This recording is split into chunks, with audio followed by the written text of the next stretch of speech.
देर रात एक दुकानदार अपनी दुकान बंद कर ही रहा होता है कि इतने में कुत्ता आता है। कुत्ते के मुंह में एक कागज का टुकड़ा होता है। दुकानदार उस कागज के टुकड़े को खोलकर देखता है, उसमें कुछ पैसे और सामान की लिस्ट होती है। दुकानदार समझ जाता है कुत्ते को सामान चाहिए।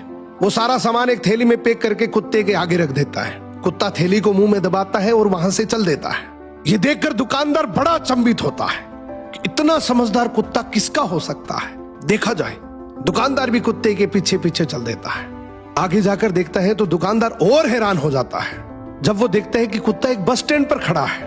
बस आती है, कुत्ता बस में चढ़ जाता है। दुकानदार भी उसके पीछे पीछे चढ़ जाता है।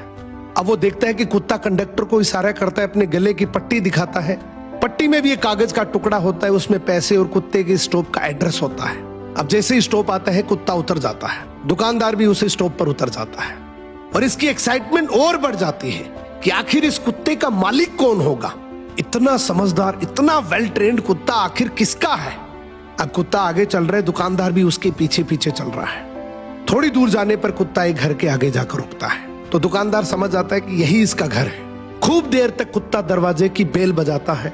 अंदर से दरवाजा खुलता है, उसका मालिक बाहर आता है और जैसे ही मालिक बाहर आता है वो कुत्ते को जोर से डंडे से पीटने लग जाता है। अब दुकानदार से रुका नहीं गया, बोला भाई साहब क्या कर रहे हो, इतना समझदार, इतना वेल ट्रेन्ड कुत्ता और आप इसको डंडे से मार रहे हो।